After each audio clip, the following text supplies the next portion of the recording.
दरवर्षी 1 जूनला मान्सून केरळमध्ये दाखल होत असतो. मात्र यंदा 4 जूनला मान्सून केरळमध्ये दाखल झाला आहे.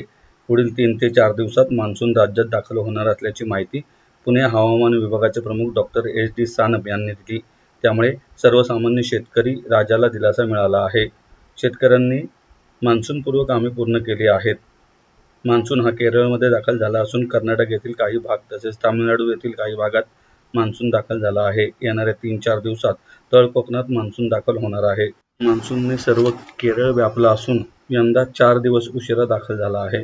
अरबी समुद्रात चक्री स्थिती निर्माण झाली होती, त्यामुळे मान्सून 4 दिवस उशिरा केरळमध्ये दाखल झाला अशी माहिती पुणे हवामान विभागाचे प्रमुख डॉ. एच. डी. सानप यांनी दिली. आज 4 जून 2026 रोजी साऊथ वेस्ट मान्सून किंवा आपण मान्सून हा केरळमध्ये दाखल झालेला आहे आणि कर्नाटकच्या काही भागामध्ये म्हणजे जो कोस्टल रिजन आहे तिथे सुद्धा आणि त्याचबरोबर तमिळनाडूच्या काही भागामध्ये तो आज दाखल झालेला आहे आणि पुढं त्याची वाटचाल येणाऱ्या 2 ते 3 दिवसामध्ये तळ कोकणामध्ये त्याचबरोबर गोव्याच्या काही भागामध्ये तो पोहोचण्याची शक्यता आहे.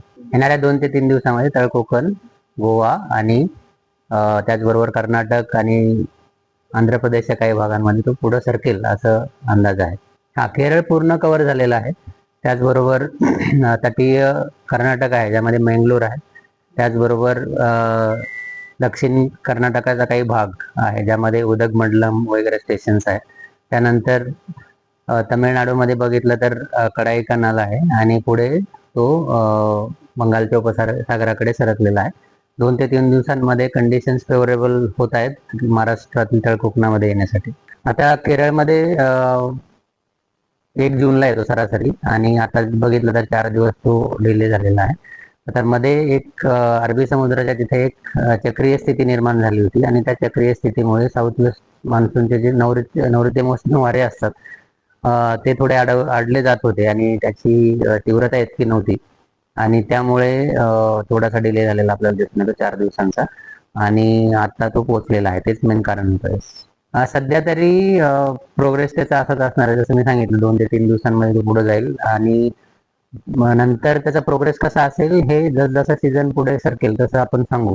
आपण ओव्हरऑल जर बघितलं तर यावर्षी एल निनो वर्ष असल्यामुळं पाऊस 4ही महिन्यांमध्ये जर आपण घेतलं 4 महिन्यांचं जर ॲव्हरेज घेतलं तर ते सरासरीपेक्षा कमी असेल. पण आता सध्या 2 ते 3 दिवसांमध्ये तो जसं मी सांगितलं की तळ कोकण आणि गोव्यामध्ये दाखल होण्याचे चान्सेस आहेत.